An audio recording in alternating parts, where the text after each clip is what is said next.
Everybody. I'm using my little tripod here, so it might be a little bit shaky. It's not as good as my big one. The borosilicate glass came in. I showed that in a different video, but what I'm going to take a second to show here and hopefully not lose too much light or focus. Oh, no, it doesn't want to focus. Let's try it this way.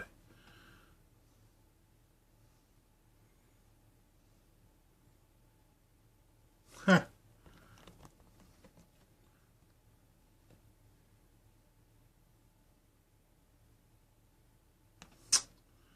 Nuts.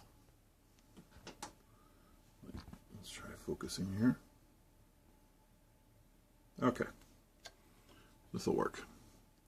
So I've got these little fellows. I'm going to bring the light over. Hopefully it won't fall on us. I've got those little fellows there. Let's see if I can get the camera to stay put, not drop you somewhere. It's not cooperating. There we go. Of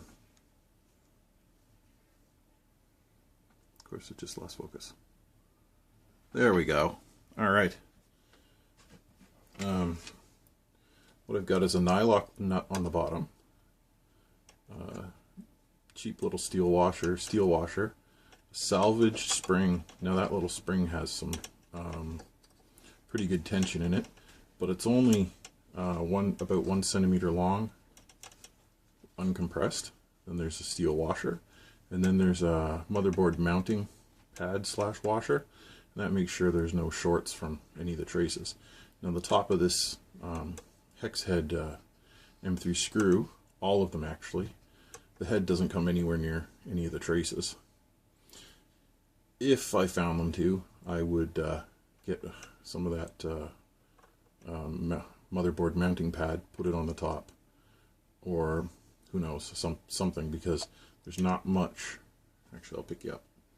There's not much clearance between the glass and the bolt. Other than that, it's pretty typical installation. I don't know if we can see up under there. Try and put some light in the side. I don't think it's going to focus for us. Yeah, you can. I don't know if you guys can make that out. Thermistors into the middle. Thermistor in the middle hole there. Just poking out. Gotta be careful while I put this extra light. So that little dot in the middle of that hole, center screen, is the thermistor for the bed, and that's those white wires there. What I was doing just before this video, just before I made this, and actually you guys can probably see this pretty good here. Let me see. Oop.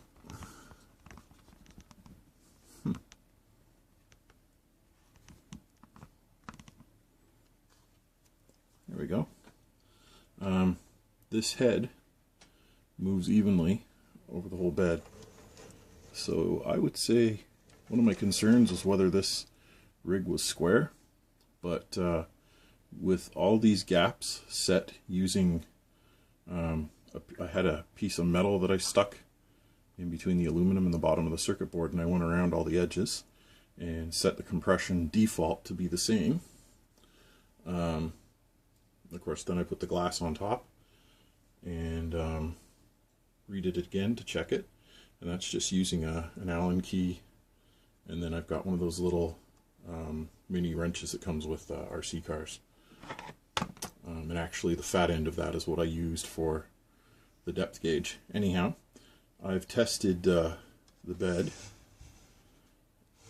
in all its positions, and right now there's about a ½ millimeter between the end of that nozzle and the glass all over. Now I figured out that's mostly because even if y-axis was off, if y was off front to back, it wouldn't matter, because this is only passing through, x only passes through one plane of the y-axis, so it would be a little hard to tell. Actually, this type of bed mount would hide that. If this was an XY system, or core XY, or an H, where the head is actually physically moving in the Y, then the bed, if the bed was out on Y, then it would show up like real simple. You would actually see the height between the head and the bed would change. But in this way, you can't really tell until you do a print if you got a tiny bit of tilt. It's very close. From now, it looks almost perfect. But if I printed and I found out that it was a little bit out, if I was going to print something that wasn't for fun, then you would have to print with a raft. The raft would take out that, because even though it would maybe squish a bit at the front, let's say, the back would be a tiny bit higher, but everything above that raft would be fine. As far as the left to right, obviously you just adjust the one side. In this case, the right side of the I don't know what you call it, the Z-axis on the right side of the X gantry, to get level from left to right, and that's not too hard. It's only like a 1/8 of a turn on that. But what I might do is, when I remake this type of end stop, let's go over there, have a look. Knock the light everywhere when I'm not looking. Let's just take you over there.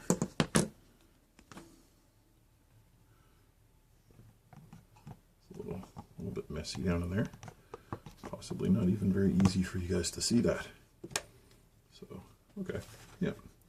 So there's the Z-axis end stop is hidden up underneath this, on the back of that color changing purple PLA.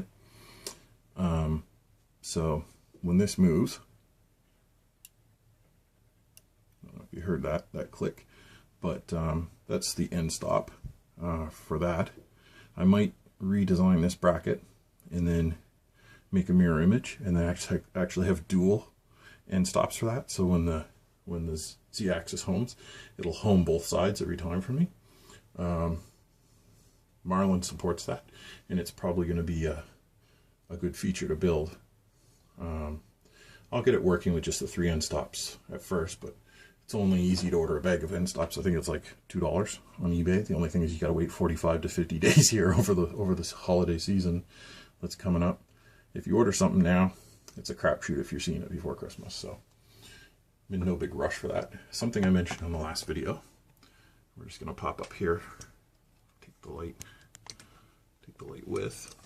It's a piece of nylon that had a hole in it, and I cut it so that it holds the top of that bushing, but it stops the nut from ever slipping up. Even though there's friction from the side, it stops the nut from ever popping up. Now I've also just seen something. There's a layer split right there. Wow. And yep, oh, there's a split right there. Look at that. Too much tension on the little screw here, so I'm going to back those off and reheat that later. That's an easy enough fix. But that's where I'm at right now. I'm going to back those off, those little screws, and then I'm going to reheat the front of that, probably with my old battery powered soldering iron that's been repurposed for welding together PLA. This was a part, this is the rigid ink part that I did, that in theory these should have all busted, but it's quite strong. Would have been great if I had that for this part, but I'm going to simply just reheat that, squish it together, and then I might come back over it with some epoxy and fiberglass tape until I can have this printer print the replacement part. But anyhow, went a little bit longer than I intended, and yeah, this took a little bit of time, and I'm not really ready for up and printing yet, but I'm at the point now that all I need to do is wire it back up again.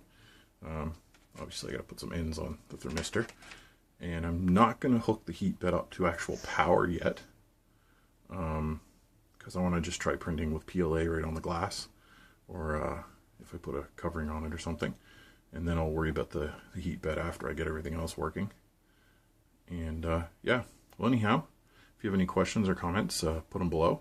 If you like the video, thumbs up, be great. And if you like these kind of crazy oddball things, don't forget to subscribe so you don't miss any. And as always, thanks for watching.